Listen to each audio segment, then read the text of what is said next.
Assalamualaikum warahmatullahi ta'ala wabarakatuh. It's me again, Fatima Arab, and welcome back po sa ating FB page. For today's video ay ang aming ganap po papunta po sa isang pasyalan po sa may Mabuhay Road, Barangay Conel or sa General Santos City. At ito po ay ang first driving din po pala ni Ate Has kay Snow White. Okay kaayo Inshallah, okay kaayo. Inshallah, okay. Dati mama si Ate, di dapat talo maganda. Dari betul betul oh. Ito na itong bilawan.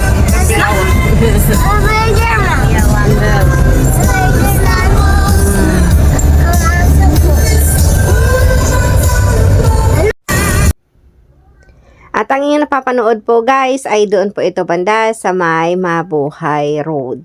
So grabe no, as in naninibago po talaga si Ate Has dahil sanay po yan siya mag-drive po sa UAE. So at least po maranasan mo naman ang ganyang traffic. So ayan, dumating na nga po kami sa may bentahan po ng bayabas. Ayan, baka po may makadaan po sa inyo sa may Mabuhay Road or sa may Diversion Road. Ayan, makikita po ninyo na may nagbebenta ng napaka-crisping bayabas po doon. So, ayan guys, pagkatapos po ay kami ay dumiretso na naman po ulit. At nang sa ganun ay makapunta na naman po sa isa namang bilihan po or tambayan po ng lahat ng bumibisita po sa may Diversion.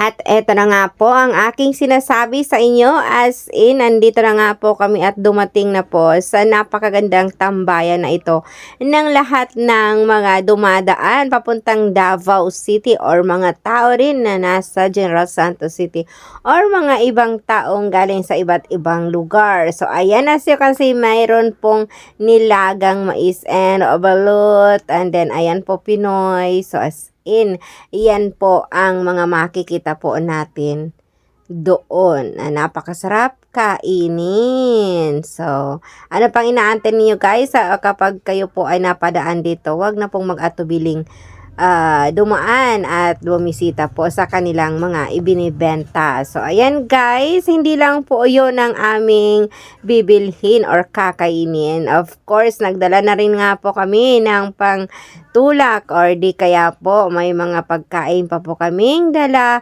na pandagdag po na makakain habang kami po ay nakaupo sa kanilang upuan.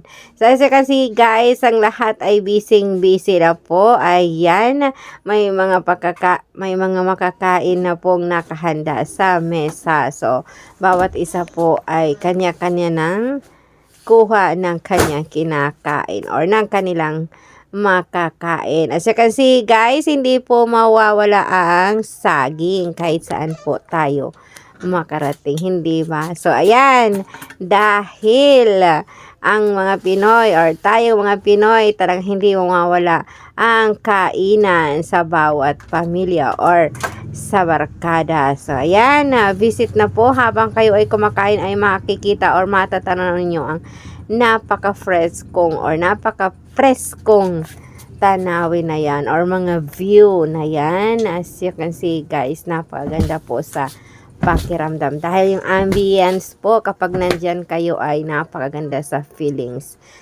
So pagkatapos po namin doon guys, ayan na, ito na nga na naman po ang kanilang request. Ang mga bata kakain daw ng tambilawan. So ang tanong, bakit tambilawan yan? Pero hindi naman po kami nakakain ng tambilawan. Dokang katambilawan ni ngal na restaurant tantoy non tanata na makakan sa tambilawan. So yes, naalala ko yung tambilawan. Malanduan to na. Malanduin to ba?